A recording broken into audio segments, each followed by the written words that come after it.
저분이 귀가 들리지 않아서 이비인후과 가서 의사가 하시는 말씀이 일주일 정도 보청기를 좀 껴보라, 적응하는 시간을 좀 가져보라고 해요. 그래서 본인이 이제 이게 꼈는지 안 꼈는지도 모르고 일주일을 쭉 지내서 이비인후과 의사가 어떻게 껴보니까 어떻더냐 하니까 안 들리던 소리가 잘 들리답니다 라고 하면서 하는 말이, 자식들이 그동안 귀가 잘 들리지 않는 아버지에 대해서 어떻게 생각하는지 몰랐는데 자식들한테 보청기를 꼈다고 얘기도 안 하니까 하고 싶은 말을 자기들끼리 다 하는데 안 들리는 줄 알고 시큰 얘기를 하니까 잘 들어왔죠. 들어보니까 뭐예요? 아버님이 병부가 치유되기를 내지는 한평생 애쓰고 힘든 것을 감사하거나 이런 것을 얘기하는 게 아니라 아버지가 돌아가신 뒤 네가 갔느냐 내가 갔느냐 재산의 대가만 얘기하는 거죠. 보청기 효과가 좋아요 안 좋아요?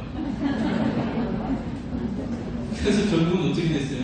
이분이 자식한테 유산 주는 것을 일단은 보류를 하고, 여러분들 그 돌아가시기 전에 마지막 작성해놓은 거 뭐라 그래요? 유언장의 내용이 바뀌었죠. 제가 왜 이 말씀을 드리느냐, 여러분들이 믿고 의지할 분은 부처님밖에 안 계십니다.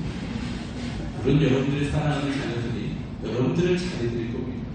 그리고 요금하고 별도로 여러분들의 자녀들은 효를 다할 것이고, 여러분들이 가시는 날까지 또 저 세상 가셔서도 최선 다해 불교를 믿는 자녀들이라면 여러분들을 위해서 애써줄 겁니다. 다만 죽는 것도 내가 죽는 것이고 복도 내가 주는 것이고 그 모든 것들은 내가 해야 이런 날을 우리 부처님은 법화경 제가 여기서 연구를 하고 있는데 갑자기 법화경 구절이 생각이 나가지고 여러분들도 뭐 아시는 구절일 수 있지만 이야기를 좀 드려봅니다. 부처님께서 생각하시는 나라는 느낌은 어떤 느낌이냐면 잃어버린 외아들. 부처님이 생각하시는 여러분은 누구라고요? 당신의 잃어버린 외아들. 어느 날 밖에 나가서 큰 거부장자가 아들을 잃어버립니다.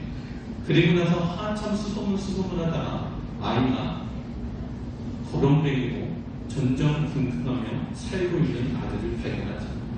그 아들이 너무 힘겹게 사는 모습을 보고 분명히 그 자녀가 내 자녀라는 걸 아는데도 불구하고 오랜 세월, 몇 년간의 세월 속에서 세상살이에 대해서 올바르게 배우지 못한 이 아들은 입는 것부터 해서 여러 가지가 다 쉽지가 않습니다.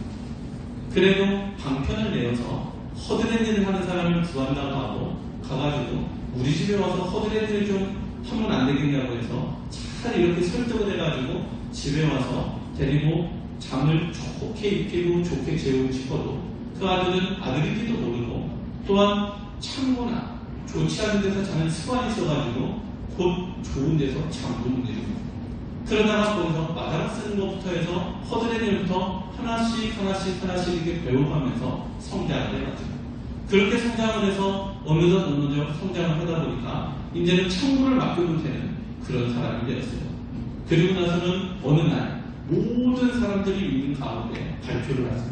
실제는 누구였다고? 이 아이가 하나밖에 없는 아들이었다. 그리고 나서 창고에 온갖 보물이 다 있는 그 창고를 누구한테 줘요? 아들한테. 여러분들은 누구라고요? 읽어보신 분들한테. 자, 이걸 갖고서 좀 얘기 좀 해봅시다.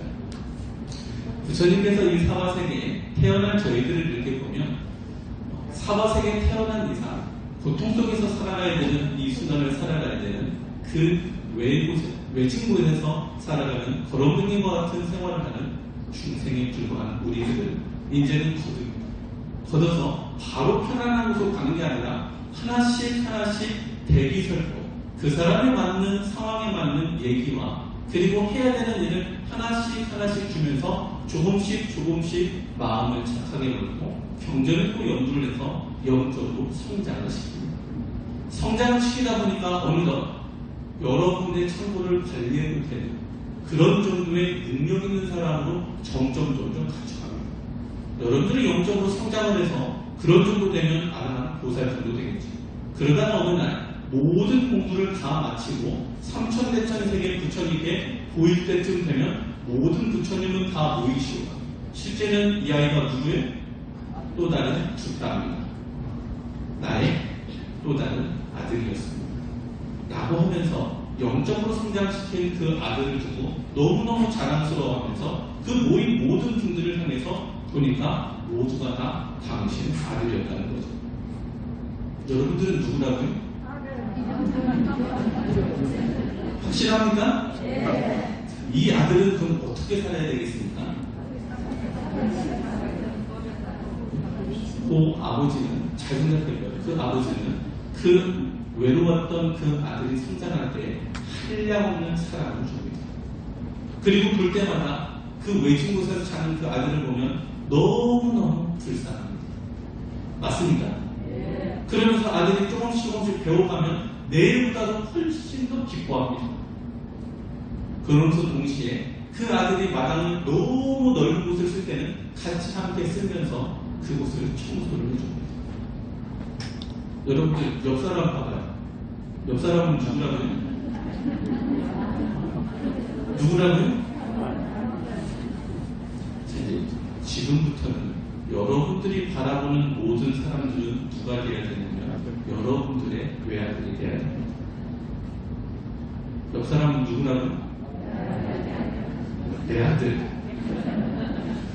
자, 이게 무슨 말이냐면 부처님께서 하나하나를 가리켜서 착한 사람을 만들어내는 데 있어서는 조금 어려운 말로 교학적으로는 상담심이라고 이렇게 얘기를 하지만 사실 이것을 풀어서 이렇게 얘기를 하다 보면 한량없는 사랑을 주어라. 일단 나를 사랑하고 함께 사랑하는 그 주변에 있는 모든 사람들을 부처님 그래서 공통적으로 이 모든 것을 이해하기 쉽게 하기 위해서 모든 사람들, 모든 중생은 나의 누구다? 도래야 돼. 근데 여러분들 주변에 있는 사람들은 다 누구다? 지금 여러분들 마음속에 미워하는 사람은 누구다? 미워하실 겁니까? 안 할 거죠? 확실하죠? 그래서 지금부터 여러분들 공부를 우리가 공부하는 건 8정도 칭명 영불이라고 해요. 이 앞에 있는 8정도가 되어야 칭명 영불이 원만하게 되고 이 양쪽이 원만하게 되어야 여러분들이 살아가는 소원 성취도 하고 복되게 살아가면서 바라고 원하는 모든 것들을 다 이루어서 갈 수가 있습니다. 모든 경전에 보면 부처님께서 하시는 가장 중요한 이야기는 일단 착한 사람이 되어야 그 다음에 복을 줄 수 있는 상태로 넘어가는 겁니다. 이것이 전제되지 않고 복만을 바라는 사람은 탐심이 자라서 언젠가는 부처님과 인연이 바로 끊어집니다. 여러분들 주변에 그런 분들을 많이 경험을 하실 겁니다. 탐심을 자랐고 그것이 안 돼서 화내는 사람은 부처님은 마구리 법을 공부하는 사람이지 부처님 법을 공부하는 사람이라고 하지 않습니다. 부처님 공부하는 사람은 비로내는 공부를 하는 사람이고 탐심을 지워내는 공부를 하는 사람이고 화를 멈추는 공부를 하는 사람이 부처님 공부를 하는 분들입니다. 이거 맞습니까? 네. 여러분들은 누구다? 부처님의 외아들이다. 여러분 주변에 있는 사람은 모든 사람은 누구다? 여러분들의 외아들. 미워하는 사람은 누구다? 외아들이다. 기가 막히죠. 그래서 우리는 주변에 있는 모든 이들에게 뭘 줘야 된다? 사랑을 줘야 된다.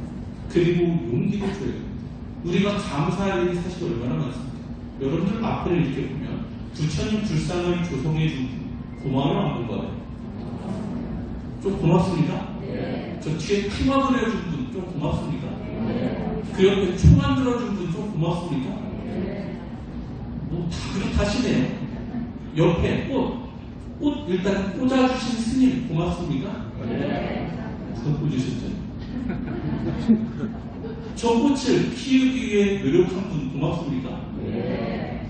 저 화분 만들어준 분 마찬가지인가요? 그러면 그 여러 가지 16과의 다리를 찢다 흘려서 정성 다해서 농사지은 분 좀 어떻습니까? 감사합니까? 저 쌀 농사지은 분은 좀 어떻습니까? 좀 감사한가요? 저 위에 보면 여러분들 단청 보이죠? 단청. 부처님께 우리 단청이죠. 닷집이라고 하는 건 저 앞에 있는 닷집이라고 하고 위에는 이제 단청이 있죠. 어쨌든 여러 분야에서 우리가 알지 못하는 사이에 배려를 해줬고 우리도 모르는 사이에 피땀 흘린 노력을 했기 때문에 우리들이 이런 의식을 합니다. 주지스님이 열심히 목탁을 두드린 그 장인이 만들어진 목탁, 요령을 만들어주신 분들, 또 종이 하나하나를 다 만들어서 여러분들 정정 볼 수 있게끔 만들어주신 그 많은 사람들의 서로 다른 곳에서 감사할 만한 노력이 없이는 우리들이 어떠한 행사조차도 할 수가 없고, 또 다른 말해서 서로 배려 속에서 우리는 감사함을 알아차리지는 못해도 그런 분들이 계시기 때문에 우리는 함께 살아가는 세상입니다. 마음속에 여러분들 조금만 더 살아가는 마음을 많이 가지십시오. 집에 가셔가지고 여러분들 눈 뜨고 보는 그분들이 안 계시면 여러분들 외로워서 못 살아요. 맨날 다투는 분 안 다투면 심심해서 못 살아요. 맞습니까? 네. 그렇잖아요. 맨날 내 싸우지만 마시고 어떻게 하시라고? 표현 좀 하시라. 그래서 여러분들이 조금 행복한 사람이 더 되었으면 좋겠습니다. 자, 부처님께서 행복해라 하면 이런 말씀을 하십니다. 뭐라고 하시냐면 경전에 연약한 것이거나 강한 것이거나 짧거나 길거나 큰 것이거나 작은 것이거나 보이는 것이거나 보이지 않는 것이거나 가까이 있는 것이거나 멀리 있는 것이거나 이미 태어났거나 장차 태어나는 것이거나 살아있는 모든 것들이여 모두 다 행복하여라 라는 게 부처님 말씀입니다. 지혜 있는 사람들로부터 비난받을 비열한 행동을 해서는 안 돼요. 살아있는 모든 것들이 행복하고 태평하다. 그리고 알다하여라. 어떠한 경우라도 남을 속이지 말고 억지를 내리지 말라. 원한과 분노로부터 벗어나 남을 해치지 말라. 그러면 사랑과 영혼이 있어야 됩니다. 한량없이 사랑해 주시고 한량없이 불쌍히 놔주십시오. 여러분들 한데 쥐어받고 싶은 그분 밥 3끼 먹으려고 부자게 애쓰지 않습니까? 아닌가요? 그 새벽에 저 가끔 운전할 때 보면 그 새벽 예불 끝나고 한 4시 끝나면 4시 10분쯤 멀리 이제 이동을 하기 위해서 나와서 도로에 나가보면 뭐예요? 화물 트럭이 엄청 많아요. 여러분들 뭐 4시 10분에 운전을 뭐 잘 안 하시겠지만 나가보면 그 새벽에 화물차가 왔다 갔다 하는 분 있어요, 없어요? 얼마나 졸리면 저 새벽 시간에 그 운전을 하기 위해서 그 새벽에 누가 운전하기를 바라겠습니까? 여러분들이 바라보는 그 모든 분들은 어디에선가 밥 3끼를 해결하기 위해서 무덤이 됐습니다. 가족을 부양하기 위해서 주변에서는 다 하고 있는 분이 여러분이 미워하는 그런 분들입니다. 그래서 우리들 마음속에 조금 더 사랑을 띄우고 불쌍한 마음을 조금 더 많이 가져서 여러분들만큼은 그 사람이 나를 업신여기든 어떻게 하든 간에 여러분들은 그 사람들을 향해서 사랑과 연민을 하지만 조금 더 자비심을 가졌으면 좋겠습니다. 어미가 위협을 무릅쓰고 자식을 지키듯 모든 살아있는 것들에 대하여 자비로운 마음을 갈고 닦아라. 이게 누가 명령하시는 거예요? 부처님께서 잃어버린 외아들에게 뭐라고 하고 계시다고 지금? 어미가 위험을 무릅쓰듯 자식을 지키듯 위험을 무릅쓰고 자식을 지키듯 모든 살아있는 것들에 대하여 자비로운 마음을 갈고 닦아라. 위거나 아래거나 모든 생명을 방해하지 말고 미워하지 말고 적의를 품지 말고 선행을 갈고 닦아라. 여러분 지금 외아들에게 지금 명령하시는 얘기들입니다. 서있거나 매이거나 걸을 때이거나 앉아있거나 누워있을 때나 눈을 떠있는 한 자비로운 마음으로 선행을 쌓아 길을 최선을 다해 이러한 삶이 가장 거룩한 삶입니다. 이렇게 살아야 나중에 부처님께서 어떻게 하신다고? 때가 묻으면 모든 많은 보물창고를 여러분들한테 다 주신다. 별로 받고 싶지 않으신 표정이세요. 여러분들 분명히 드시네요. 자, 이런 사람이 되어갈 때 부처님의 비유가 있습니다. 땅은 깨끗한 것도 받아들이고 더러운 똥과 오줌도 받아들인다. 그러나 땅은 이것은 깨끗하다, 이것은 더럽다라고 분별하여 좋아하거나 싫어하지 않는다. 이처럼 수행하는 사람은 그 마음을 땅과 같이 해야 한다. 공양을 받을 때나 나쁜 것을 받거나 좋은 것을 받더라도 조금 더 좋아하거나 싫어하는 마음을 내지 말고 오직 사랑하고 가볍게 여기는 마음으로 중생을 대해야 한다. 착한 일을 하고서도 그것을 버려야 하거든 구태여 악한 법을 익힐 필요가 없기 때문이다. 그래서 내 법을 뗏목처럼 여기라고 이릅니다. 여러분들 이 말은 어렵지 않죠? 알겠어요? 자, 시기질투 열심히 하는 분들 있죠? 저한테 고백해봐요. 시기질투는 열심히 하고 있다. 자, 이런 분들에게 부처님 하시는 말씀이 이렇습니다.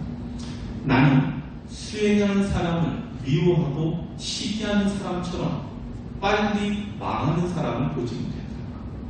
그러므로 마땅히 자비와 민욕을 닦아 자비롭게 행동하고 부드럽게 말하며 자비로운 마음을 가질 줄 알아야 한다.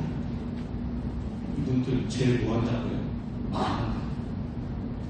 여러분들 복이 강한 분들이, 복이 많은 분들이 처음에 시기질투를 낼 때는 모든 걸 다 주변 사람들이 복 때문에 용서가 됩니다. 그 공력이 강한 날부터 모든 사람이 공격합니다. 그래서 빨리 망합니다. 알겠죠? 네. 시기질투하는 사람이 사촌이 땅 사면 뭐 한다? 뭐라고? 아니지. 여러분들은 부처님의 외아들인데 왜 배가 아파요? 사촌이 땅 사면 내가 산 것보다도 더 시기 질투를 없애는 방법은 내가 한 것보다 상대가 좋은 일이 있었을 때 나보다도 더 기뻐하는 마음을 내는 것이 시기 질투 증오를 없애는 방법입니다. 어렵지만 여러분들 꼭 좀 해내주셨으면 좋겠습니다.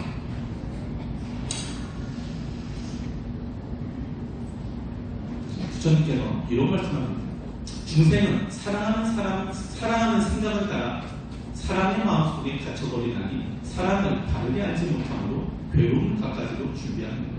만약 사랑을 바르게 알면 거기에 애착은 생기지 않으니 사랑은 나와 남이 없거든 남이란 말을 얻지 말아요. 사랑에서 낳고 못함을 보면 한없이 다툼이 생기나니 보고 매달려 애착하지 않으면 위가 되고 아래됨이 없느니라. 이게 무슨 말이에요? 그냥 쉬운 말이에요. 여러분들이 이익을 바라고 사랑하는 마음은 내지 마. 이익을 바라고 사랑하는 마음을 내면 그 집착 때문에 여러분들이 그 안에 속박된다. 이런 얘기입니다. 다시 말해서 사랑하는 마음을 낼 때는 어떻게 내라? 바라는 마음 없이 내. 여러분들 그 자녀 키울 때, 어려서 자녀가 아플 때, 너 이거 낳으면 나중에 나 병원 차려줘 한 적 있나요? 없지요? 그렇게 사랑하는 마음을 낼 때는 있는 그대로 그 상대를 위해서 착한 마음을 내게. 또 사람의 생각은 이 세상 어디라도 갈 수 있으나 이 세상 어디를 가더라도 자기 자신보다 더 사랑스러운 것은 찾지 못하는 게 다른 사람에게 있어서도 자기 자신이 제일 사랑스럽기는 마찬가지야. 자신을 사랑하는 사람은 남을 해쳐서는 안 되느냐. 여러분, 이 부처님 말씀에 이런 말씀이 있어요. 어떠한 불행이 찾아와도 좌절하지 마라. 여러분들 좀 머릿속에 잘 그려봐요. 어떠한 불행이 찾아와도 좌절하지 마라. 자신감을 갖고 해낼 수 있다는 용기를 갖고 살아라. 그러한 사람은 어디에서 살더라도 편안하게 살 것이다. 그리고 그렇게 사는 사람이 가장 행복한 사람입니다. 어떠한 어려움에 좌절이 와도 뭐 하지 말라? 좌절하지 말고 포기하지 말고 여러분들 그렇게 자신감을 갖고 이겨낼 수 있다는 생각, 극복할 수 있다는 생각으로 자신감 있게 사는 그런 사람은 어디에서 살더라도 편안하게 살 것이고 그렇게 사는 사람이 포기하지 않고 그렇게 사는 사람이 어떤 사람이다? 가장 행복한 사람이다.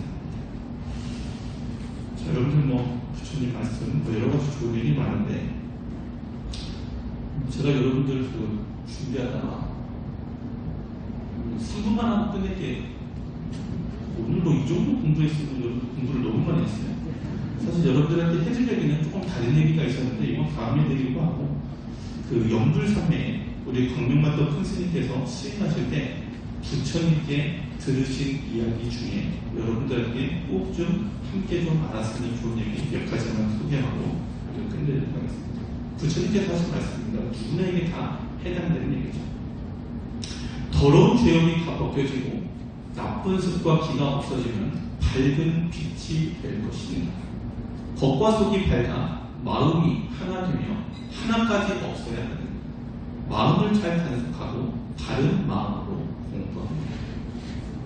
참기 어려운 것은 이욕이 약입니다. 싫은 사람 만나는 것도 모두가 고통입니다. 두 마음 갖고 흔들리지 말아요. 공부할 때 마장이 있으니 참는 것을 배워 이욕합니다. 말은 적게 하고 쓸말만 해야 합니다. 성질이 살았고 변덕스러운 사람은 공부 적어야 합니다. 두 마음 갖고 싸우면 몸도 마음도 고달프기만 합니다. 세월만 보내지 말고 정진하도록 합니다. 공부하는 학생은 심성이 착해야 하고 자기가 한 말에 책임을 져야 합니다. 겉과 속은 한결같아야 하고 신심 하나로 믿고 따르면 됩니다. 건강은 내가 보살펴 줄 것이니 게으름 피우지 말고 공부하라. 착하게 베푼 공덕은 없는데 바라는 것은 많은 사람입니다. 베푼 공덕이 없으니 욕심부려 남의 것 빼앗고 취하지만 복이 없어 그것도 지키지 못하는 마음 키우고 욕심 없이 사는 것이 수행승 마음이나 싶다. 공부하는 학생은 미래를 생각하지 말고 그날그날 최선을 다하고 후회 없이 살면 잘한 것입니다. 세종께서 공부하는 학생은 생각과 뜻을 잘 간수해야 합니다. 바른 뜻을 세우고 바른 길을 가야 합니다. 생각이 맑지 못하면 두 가지 생각으로 싸우게 됩니다. 맑은 물속은 온갖 물체가 훤히 보이듯 마음이 맑으면 온갖 것을 밝게 볼 수 있습니다. 공부하는 학생은 대상을 두지 말고 공부해야 합니다. 부처님 법은 일체가 비어있어 그 어떤 것도 존재하지 않습니다. 가는 것도 없으며 오는 것도 없고 바로는 하지만 바라는 마음으로 끄달리지 말아요. 자, 끝으로 초는 자기 몸을 태워 어둠을 밝게 해줍니다. 그래서 절집에서는 기도 나쁘냐 올릴 때 켜는 것이다. 향은 자기 몸을 태워 향기를 줍니다. 10개, 100개를 피워도 연기는 한 곳으로 모여 향을 피우는 것은 화합을 뜻하기도 합니다. 수행승의 마음은 초향과 같으며 공경심을 지녀야 합니다. 거짓 몸뚱이는 편한 것을 좋아하니 하자는 대로 하면 안 됩니다. 실이 되면 고치기 힘든 것이니 마음이 몸뚱이를 이끌 줄 알아야 합니다. 여러분들 우리 부처님 말씀 너무 많은데요. 여러분들이 연불선에 잘 읽을 것이고, 자, 마지막으로 요렇게는 설명하고 끊을게요. 복만 짓고 연불은 안 하면 복이 다한 뒤 다시 타락하고, 연불만 하고 복은 안 지으면 도에 들어가기가 아주 괴롭고 힘들며, 복도 없으면서 연불조차 안 하면 지옥의 축생물에 떨어지고, 연불도 하면서 아울러 복도 지어야 나중에 부처님 도를 쉽게 증득합니다. 결국은 뭐 하라고요? 복도 짓고 연불도해라. 여러분들은 부처님의 외아들로서 착한 사람으로 거듭나는 오늘이 되기를 약속하는 거죠? 네. 저를 큰 눈으로 좀 바라보고 굳은 결의를 잠시 보여주십시오. 우리들이 삶을 사는 여러분들 살아보셨고 앞으로도 살겠지만 힘듭니다. 교전적으로 가장 중요한, 시간적으로 가장 중요한 시간대는 우리들 표현으로 지금이라고 합니다. 과거의 지금이 나의 오늘을 만들었고, 오늘의 지금이 과거가 되면서 미래 올 지금들이 나의 미래를 만들었습니다. 여러분들이 지금 이 순간 무엇을 하고, 무엇을 생각하고, 무엇을 하는지가 제일 중요합니다. 그래서 여러분들은 부처님의 외아들로서 나중에 아람이 되고, 보살이 되고, 나중에 성불할 수 있는 가능성이 너무너무 많은 분들입니다. 어제 관세음보살 고문품 얘기하면서 짧게 말씀드렸지만, 관세음보살 고문품과 인연이 되는 분들은 이미 과거에 큰 복을 지은 분들이라는 게 부처님 말씀입니다. 그렇지 않고는 만날 수 없습니다. 맞죠? 그래서 오늘은 25일 제일이고 지금까지 부처님의 외아들로서 이제 만천하에 당신의 아들을 선포받은 모든 부처님을 모셔서 우리가 공양을 보냈습니다. 앞으로 억겁이 지나고 수없이 많은 세월이 지났을 때 이런 부처님 회상이 음력 25일 제일에 현실하는 분들이 되시길 아시겠죠? 우리 부처님 외아들이니까 자격있지 않습니까? 나중에 그 옆에 이렇게 쳐다보면 너 왔어 나왔어 이렇게 할 수 있는 그런 분들이 좀 살아가요. 더불어서 여러분들 집에 계신 분들, 외롭고 힘든 분들 사랑 많이 주시고 연민하는 마음 그들을 좀 착하게 좀 이끌어 주십시오. 아시겠죠? 네. 그리고 끝으로 여러분들이 제일 소중한 분들입니다. 여러분들은 부처님의 외아들이니까 그 마음속에 부처님을 따라 배우겠다는, 착하게 살겠다는 이런 마음가짐을 조금 더 많이 내는 분들이 되었으면 좋겠습니다. 자, 마치겠습니다.